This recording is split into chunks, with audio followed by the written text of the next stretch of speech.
Well, hello and welcome to another episode of EKU Online's eCast series. EKU Online's mission is to change lives by providing access to affordable and high-quality degree programs in meaningful disciplines that positively impact our society. We thank you for joining us. Today, our special guest is Dr. Jim Fatzinger, a tenure-track faculty member in the College of Business and Technology and an adjunct instructor for the Vanderbilt School of Engineering Online. Prior to being recruited to EKU, he served as a presidential fellow at Auburn University. He holds a doctorate of education from Vanderbilt's Peabody College of Education and an MBA and BBA from the University of Miami in Coral Gables, Florida. Prior to finishing his first doctorate, Dr. Fatzinger completed postgraduate work in history, politics, and society at the University of Oxford. In 2009, he completed the Harvard University Institute for Management and Leadership in Education. Welcome, Dr. Fatzinger. Hey, Steve, it's a pleasure to be with you this morning, and especially want to say thank you to you. We couldn't do what we do without your tremendous support, without the hard work of the instructional designers, and also some A-plus facilitators, which come out of your team. So thanks for everything you do for us on a daily basis. Oh, you're welcome. Thank you. Well, Dr. Fatzinger, you have a very impressive bio, one that covers a wide range of disciplines. Can you tell us a little bit about what made you pursue all of these various opportunities? Absolutely, Steve. There are three stories that I like to share with my online students related to the past and to that progression over a lifetime. And the first was when I was a junior and senior in college, very similar to where some of our students are at online. My first job was working in the airline industry. And it was suiting and proper because my first word was plain.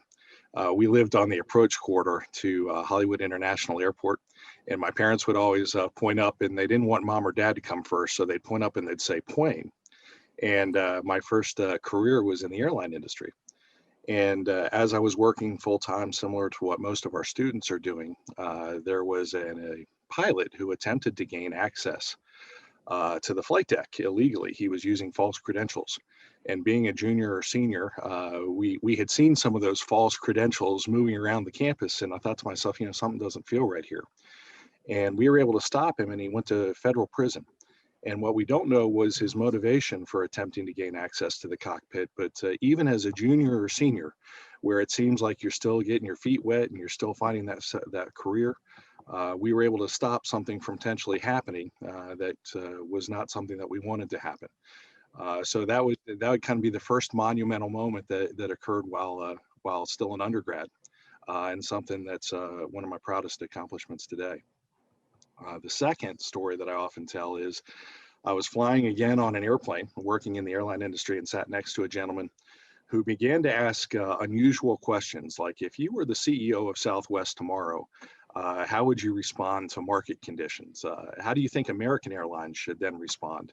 And I thought, wow, these are case studies that are taking place here, but I was able to respond because I was keeping up with my industry. And when we landed, he turned his business card upside down in his hand and he said, I'm one of the chief pilots for American Airlines. And I want you to come work for me. And with that opportunity, I flew on the flight decks of most of the aircraft in American Airlines fleet around the world and produced the Chief Pilot's Resource Manual. So a second lesson that I tell to the students is you never know when you're going to sit next to the chief pilot or your dream job of someone sitting next to you. Always be prepared. And then the third is another fun story about that, the way I found my way to Eastern. And I get to work with a fantastic team here today. I sat next to our executive in resident in my doctoral program, and we just became friends. Shared stories, commiserated when the assignments were tough. And ultimately, he said, I'd love for you to come and work in the bluegrass. And that's the way I found myself on the team today. So those relationships that we build over time can have a influential impact on your career and can lead to great places. Those are fascinating stories, and what valuable lessons to learn early in life too. That's great, and sharing that with your students can have a profound impact on their future. So thank you for sharing those. Well, let's talk about teaching online a little bit, Dr. Fatzinger. What do you enjoy most about that mode of education, and how did you learn to do it so effectively? Never stop learning. So the way that the way that I've learned to engage my students and work with them is by trying new techniques and technologies. Is sometimes we stub our toe together as a class, and we'll quickly modify that and say, okay, let's try something different. Sometimes things go exceptionally well, and we bring it back into the next course. No class will ever be the same twice in a row, and we really capitalize on the experience of the students who are in the online environment.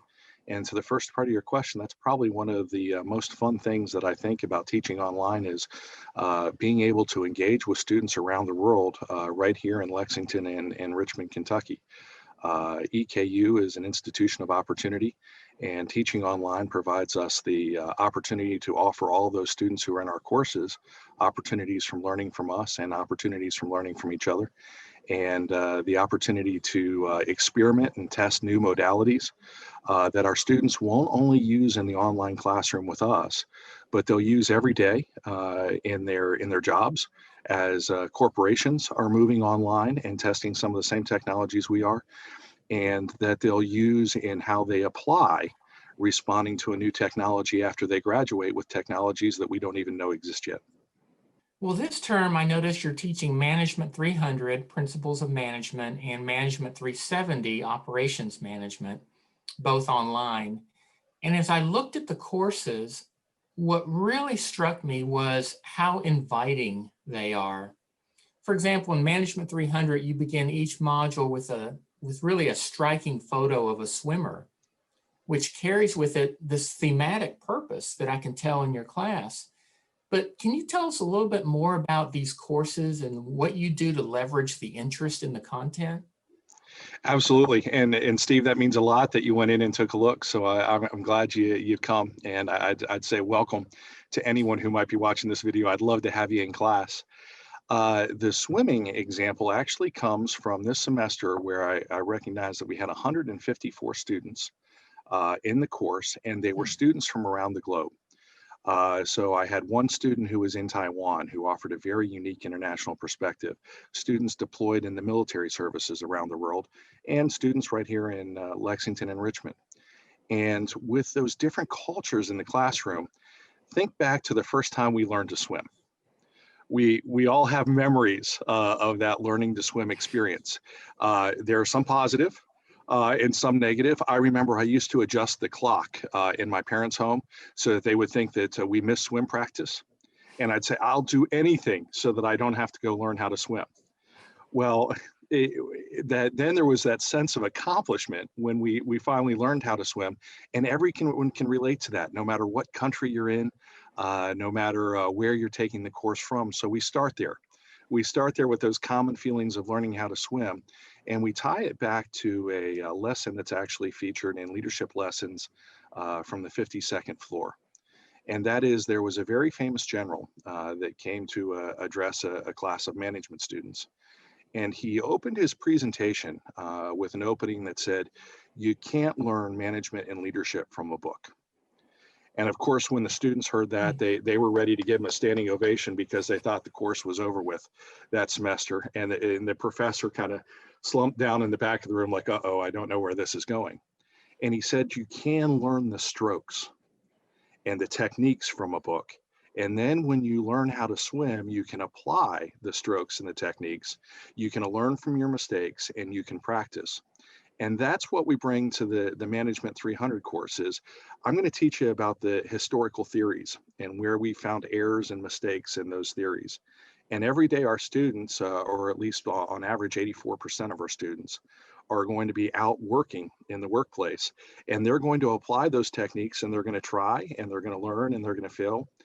And at the end of the course, our course culminated with Tim Hinchy, the president and CEO of USA Swimming, the organization that's ultimately responsible for selecting our athletes, who came in and spoke to our students. And he said, one, I'd like to tell you, you've made a great choice in selecting EKUE online. And two, I want to tell you where I have learned over the course of my career every step of the way, sometimes from successes and sometimes from failures. And that's the type of real world application that we want to bring into the online learning environment here at EKU. Now, I understand that the level of engagement that you have with your students is beyond excellent. It's exceptional. And this comes directly from the instructional designer that works with you. Please tell us, if you would, what methods or tools you use to keep students highly engaged in an online course, because it's so easy to get disinterested or forget about your online class or whatever.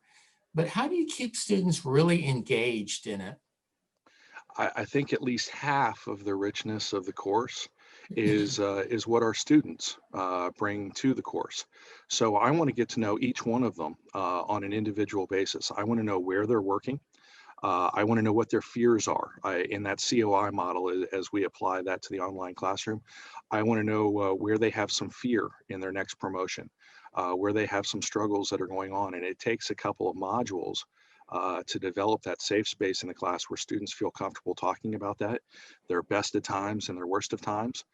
And in getting to know the students and then applying material from theory to what they're going through on a daily basis and allowing them to test those theories, try those theories, it allows us to engage with the content in a truly special way. And then we take Qualtrics, our survey instruments, and we regularly assess where the students are at so that they can talk about what their motivations are.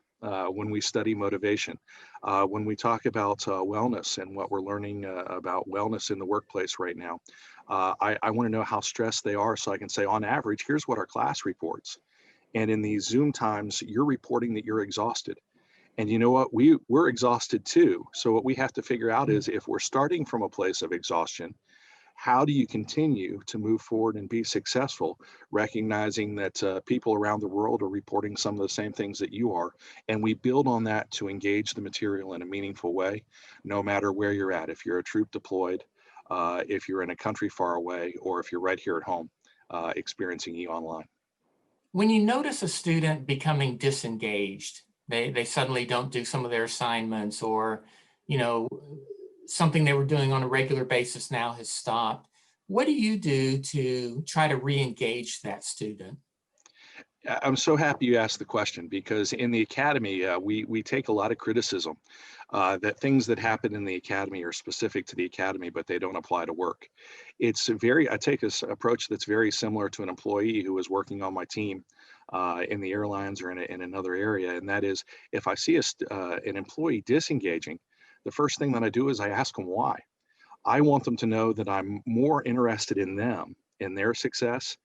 And secondarily, I'm interested in why they're disengaging. But if we can find out what's going on and I can help in any way, then we can work on that re-engagement together, just by that person knowing I really do care about them. Of course, I care about my course. Of course, I care about the content.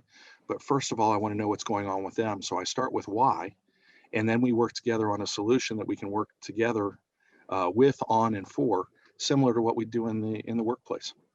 Do you have an example of a success story of that occurring? Yeah, let me think of one that I can also maintain confidentiality. Yes. Yeah, absolutely. So I had a student who had disengaged because they had gotten a new supervisor at work.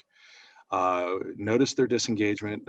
Week one, it may have been equated to a 10 or 20% drop. So kept an eye on it, but we all have bad days and good days. So 10, 20%. Okay, maybe it was just a bad week, a bad day. The next week, it was absolutely no engagement in the modules whatsoever. So at the beginning of the class, I'll reach out and I'll say, please provide me with your cell phone, and know that your instructor will not call you just to say hello or say, how's life going? But if things start to get kind of wonky, I'll reach out to you. And in that second week, I dropped him a call and got the voicemail and just left him a message and say, hey, this is your Management 300 instructor. I'm just reaching out to see how life is going. When I got the phone call back, it started with, thank you so much for being concerned and thinking about me, and did a lot of listening in that conversation, and ultimately led to, hey, I've got a new boss. This is what's happening. And I said, you know what, in this next module, we're going to cover some things about supervision. And I was able to re-engage the students simply by what was going on in their workplace. Well, that's amazing that you took the time to actually call this student, to reach out to him or her, and to really work through that situation. That's exceptional, and that's one reason we wanted a chance to talk with you, because you do have a track record of just exceptional engagement with your students. So thank you for that. Thanks, Steve. How would you compare, Dr. Fatzinger, and compare and contrast the traditional age college student and the adult learner that one typically finds in online programs? And do you do anything differently to engage those two populations? Yes, no matter where you're at in the course, I want to meet you with something that's helpful. So even in face-to-face, when we have the opportunity in these pre-COVID times to teach face-to-face, the 18 to 24-year-old that we have as the traditional age student in the classroom is going to bring a knowledge of technology, which is exceptional and sometimes better than the professor. And when I see a new technology or I hear a new application being used, I want to find out how, when I hear about it, we can bring it into the class and use it as a learning tool. So in the face-to-face classroom, I don't want students to put their cell phones away. I want them to use their cell phones, and I want to figure out how the latest applications they're using we can incorporate into the curriculum in the class. And even when we have non-traditional students in the classroom, oftentimes you'll hear them in an area that's safe say, tell me a little bit more about that application, because I've got a son or a daughter who's about your age, and I've heard some use of that, and I want to know what that's all about. So we have that open exchange, and it goes a long way.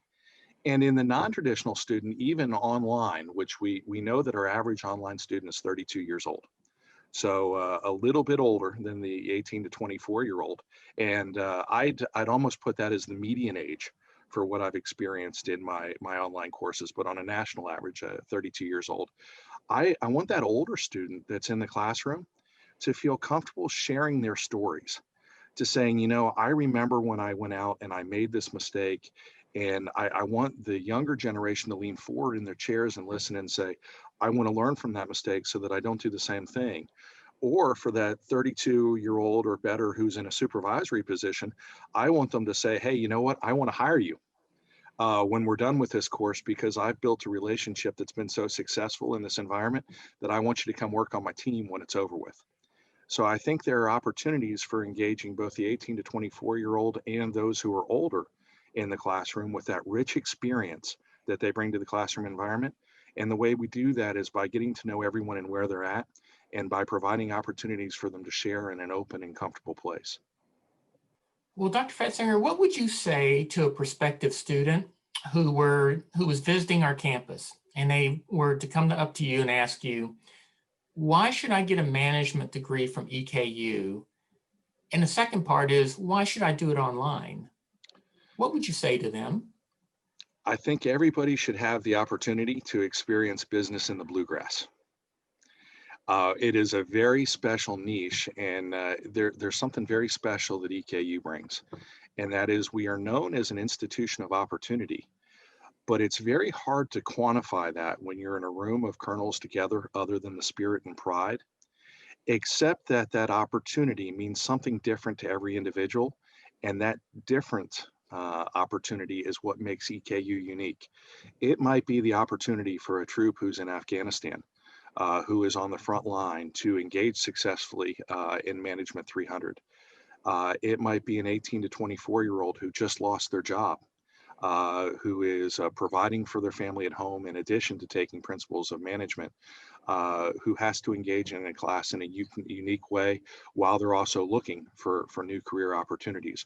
Wherever you are at in your life, now is the time for you to come back. And if your goal is an education, our goal is that you reach yours. Our goal is that we provide those opportunities and we meet you where you're at as an institution of opportunity. And business in the bluegrass is particularly special because we can provide those opportunities now, not to anyone who's down the street, not to anyone who's just in our service region or in the Commonwealth, but we can provide those opportunities, being an institution of opportunity, to students around the globe. So now is the right time for you to come back and engage with eOnline. And now's the opportunity for a student who wanted to know more about management to learn more about the opportunities that we offer in management and how you can apply what you learn in the field of management while studying here at EKU. Well, I'm going to shift gears here a little bit, Dr. Fatzinger. And Sure. something I learned about you that is absolutely fascinating to me is that you are a member of the International Swimming Hall of Fame USA water polo team. Now, tell us about that, because that is just very interesting to me. It's true, and out of challenge also comes opportunity. So we talked about swimming earlier, and I just couldn't get my form as well as it could be in the water, but I had a lot of strength in the water. So ultimately, my swim coach, after a few fun practices in water polo, said, "You really need to pursue water polo, Jim, because you can use that strength, and we know that so much happens under the water in water polo." As it does above, as it does above. So I was selected to serve on the International Swimming Hall of Fame USA water polo team, and we were playing in Sweden during what was the Stockholm Water Festival. And not only were we engaged in water polo, but we were building relationships while we were over there. And we took on the Swedes in several matches, and it was an opportunity to learn as much about strategy and teamwork as it was the actual game. And so many of our athletes will tell you the same thing. We had several matches, and the Swedes had much more depth on the bench, being that they had the home court advantage. So they started with a significant number of members on their second string in the first match. And we had our first string in on the first match, and we got tired. So by the time we made it to the second match, they not only kept some of their second string in, but they put in their first string. And we learned just how important strategy was in the game. And by the third match, we were using segments from the Beatles' Revolution in Number 9 as part of our strategy to identify the shooters, some of the wings and some of the flats, and use the psychological advantage to our advantage. So we built those relationships, and I think the fun rest of the story is some of those players even came back and visited us with us in the United States when we were done. But it was a unique and special experience, and still have lifelong friends from that team. Do you still play? Not enough. I've picked up that administrator 10, and I've got to roll those tires backwards in order to be as effective as I once was. Well, that's fascinating. One of the fun things about doing these podcasts is learning the depth and the breadth of interests that our faculty have in the things they've experienced. And this one just really caught my attention. In Kentucky, water polo is not a big sport. We don't have a lot going on. So when I saw that, I thought, wow, that is something really cool. So thank you for sharing that. Thanks for asking about it. Well, is there anything else you'd like to share with our audience, Dr. Fatzinger? Anything that comes to mind about online or about your discipline or more about your water polo playing? I would think if there's anyone out there who's thinking about pursuing online and maybe online education, and maybe you have a little bit of hesitation right now, I'd say welcome back. And to EKU, this can be your home. Even more than welcome back, welcome home. We'd love to have you. And if you're experiencing trepidation now, as it relates to our discipline, we know that a lot of the pre-COVID times won't return to the same. We have corporations like Amazon and Microsoft who have realized that their employees can work from home. They can implement measures and assessments, and those employees can be as effective or even more effective in working at home as they can be in the office. So if someone is out there and they're experiencing trepidation about being online, this is the perfect environment for you to work through, learn new techniques, and learn new strategies, because it won't be long until on a regular basis with new technologies, we're applying the strategies and techniques that we're using online in the corporate workspace. And many of the corporations are recognizing that now. The Bureau of Labor Statistics says that on average, the later baby boom generation had 12.3 jobs and over the span of a lifetime. And what we can recognize is we're preparing our students for jobs that don't yet exist.